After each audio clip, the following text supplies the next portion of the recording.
Okay, Kalluru Srinivasa Reddy గారు, కల్లూరు గారు mute unmute చేసి మాట్లాడండి. కల్లూరు గారు, ఎస్ చెప్పండి సార్, మీరు మాట్లాడుతున్నారు. నమస్తే, చెప్పండి. ఇప్పుడు ఈ విగ్రహాల గురించి నిజంగానే ఈ రోజు కొత్తగా ఏమీ లేదు. తెలంగాణ ఏర్పడినప్పటి నుంచి ఆ ప్రయత్నంలో అందరు ఉన్నారు. బీఆర్ఎస్ పార్టీ కూడా ఖమ్మంలో ఎన్టీఆర్ విగ్రహం ఆవిష్కరించిన విషయం కూడా మనకు తెలిసిపోయిన ఎన్నికల ముందు. అది కూడా కృష్ణావతారంలో విగ్రహాన్ని ఆవిష్కరించిన పరిస్థితి.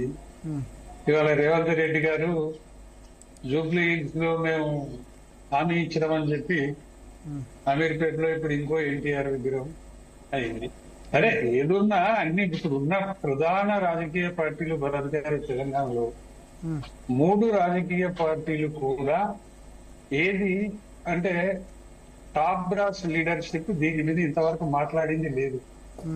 సరే, ముఖ్యమంత్రి గారు మాట్లాడిన పేరు కానీ బీఆర్ఎస్ గాని బీజేపీ గాని మాట్లాడలేదు. ఎలాగో ముఖ్యమంత్రి అమీర్పేటలో స్థాపించింది కాబట్టి ఆయన ఉద్దేశం ఏందో మన అందరికీ తెలుసు. రాజకీయ కోణంలో జరిగింది అనేది వాస్తవం. అందరూ సెటిలర్ ఓట్ల ఆరాటంలో, సెటిలర్ ఓట్ల వేటలో ఉన్నారనేది 3 పార్టీల పరిస్థితి కూడా మనకు కనపడుతుంది. ఇప్పుడు ఏం మాట్లాడినా మనలాంటి వారు ఇతర ప్రజలు మాట్లాడుకోవాల్సిన విషయమే కానీ రాజకీయ పార్టీలు కూడా ఎవరు దాని మీద అపోజ్ చేయడము, దాన్ని వ్యతిరేకించడము, సమర్థించడము చేయడం లేదు. కామ్గా ఉంటున్నాయి. బ్రాస్ లీడర్షిప్ అంటే ఇప్పుడు బీఆర్ఎస్ నుంచి కేటీఆర్ లేకపోతే హరీష్ రావు మాట్లాడేది అయితే లేదు మనకు తెలిసి. అలాగే సమర్థిస్తూ మాట్లాడిన ముఖ్యమంత్రి ఉన్నాడు కాబట్టి కాంగ్రెస్ పార్టీ నుంచి కూడా అటువంటి స్పందన మిగతా నాయకుల నుంచి ఉంటుందని మనం ఆశించలేము. మిగిలింది బీజేపీ కూడా అంత సీరియస్ గా ఈ విషయంలో విగ్రహాల విషయంలో మాట్లాడుతుందని మనం కూడా ఆశించడం కూడా కరెక్ట్ కాదేమో అనిపిస్తుంది. వాళ్ళ పొలిటికల్ లైన్ మనకు తెలుసు కాబట్టి వాళ్ళు మాట్లాడారు. ఓవరాల్ ఏంది ఇక్కడ భరత్ గారు నేను అనేది, మనమేదో ప్రాంత దురభిమానంతో చెప్పడం కాదు. ఇక్కడ తెలంగాణ ప్రజలుగా మనం ఆశించేది 12 ఏళ్ళు అయింది తెలంగాణ రాష్ట్రం వచ్చి.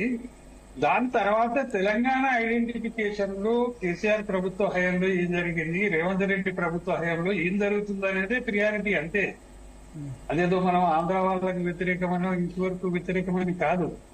తెచ్చుకున్న తెలంగాణలో జరిగింది ఏంది, జరగబోతుంది ఏంది, ఇప్పుడు జరుగుతుంది అనేది ఆ క్రైటీరియాలో చూసినప్పుడు విగ్రహాల అవసరం ఏమొచ్చింది రేవంత్ రెడ్డికి అనేది సహజమైన ప్రశ్న తెలంగాణ అంతటా ఈ రోజు ఉందండి.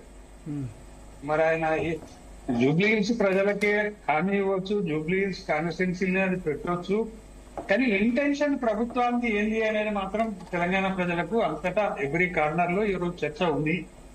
ఏ పార్టీ అభిమానైనా ఉండొచ్చు, బ్రాస్ లీడర్లు మాట్లాడకపోవచ్చు.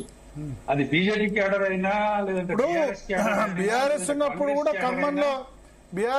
కూడా ఖమ్మంలో పువ్వాడాజే పెట్టించారు విగ్రహం. అది ఎన్టీఆర్ శ్రీకృష్ణుడు రూపం అని ఇష్యూ అయింది. అప్పుడు యాదవ్ సంఘాలు ఆబ్జెక్ట్ చేస్తే ఒకటండి, ఇప్పుడు వీళ్ళకి కావాల్సింది అందరూ సెటిలర్ ఓట్లే. తెలంగాణలో హైదరాబాద్ నగరంలో తెలంగాణ ప్రజలు తక్కువ ఉన్నారని వీళ్ళ అంచనా ఏందో నాకు అర్థం కాలేదు. ఓన్లీ సెటిలర్ ఓట్లతోటి రాజకీయంగా ఇక్కడ గెలుస్తాము అనే ఒక భ్రమల రాజకీయ పార్టీలు ఉండడం పొరపాటు, తప్పు. పెట్టాల్సిన నాకు తెలిసి ఎస్ఐఆర్ చేస్తే అక్కడ ఇక్కడ 2 చోట్ల ఏదో ఒక చోట పెట్టుకోవాల్సి వస్తుందేమో, ఓట్లు తగ్గుతాయి కొన్ని. డెఫినెట్ గా అది జరిగే కార్యక్రమమే, అది మనందరం చూస్తాము. అప్పుడు వీళ్ళు విగ్రహాలు ఎన్ని పెడతారు, ఏంటి, ఎవరు గెలుస్తారు, ఏమైతుంది అనేది అప్పుడు తెలుస్తుంది. అంటే శ్రీనివాసరెడ్డి గారు, ఇప్పుడు రేవంత్ రెడ్డి విగ్రహం ఆవిష్కరించగానే ఏదో అయిపోతుంది అనుకుంటే కూడా అది కూడా భ్రమనే. ఒక ఎన్టీ రామారావు సినిమా యాక్టర్ గా తప్ప మిగతాది కాదు. ఆయన ఉద్దేశం అదే ఉద్దేశంతో ఆయన ఆవిష్కరించినా ఆ లబ్ధి ఏమి చేకూరదు అంటున్నా నేను ఇక్కడ. ఇగో ఎంతసేపు ఫక్తు తెలంగాణలో బతుకుతున్నా, ఇంక్లూడింగ్ బీఆర్ఎస్ ఆల్సో, నేను ఒక్కటే చెప్తలేను, 3 పార్టీలు కూడా ప్రేమంతా అటువైపు ఉంది తప్ప ఒట్టికాయ ఇక్కడ మాత్రమే ఉంది అనేది మనకి అనేక సందర్భాల్లో అనేక విషయాల్లో మనకు కనపడ్డది. దాన్ని మనం ఎవరూ డిఫర్ కావాల్సిన అవసరం లేదు. అది బాధ కలిగిస్తుంది. నువ్వు విగ్రహం పెట్టినావా, ఏం పెట్టినావు, పెట్టలేదు అనే సమస్య కాదు ఇక్కడ. అన్ని పార్టీలది అదే వ్యవహారం ఉండడం ఇక్కడ దురదృష్టకరం, బాధాకరం. ఇప్పుడు ఎందుకంటే మనం తెలంగాణ వచ్చిన తర్వాత ఇంకొకటి ఇక్కడ మనం చాలా విషయాల్లో మనం గమనిస్తున్నామో లేదో మనం నాకైతే అర్థం కాలేదు. కానీ ఎంతసేపు ఇప్పుడు మీరు హైదరాబాద్ నగరంలో తెలంగాణ ప్రజల్ని తక్కువ అంచనా వేయడమే రాజకీయ పార్టీలు చేస్తున్న తప్పు. తక్కువ ఎందుకు అంచనా వేయాలండి? తెలంగాణ ఓటర్లే ఎక్కున్నారు, తెలంగాణ ఓటర్లే ఎక్కున్నారు. చాలా మందికి అర్థం కాలేదండి. హలో, శ్రీనివాస్ రెడ్డి గారికి వ్యాలిడ్ పాయింట్ చెప్పారు సార్. ఇంకొక విషయం సార్, ఒక విషయం మనం గ్రహించాలి సార్. చెప్పండి.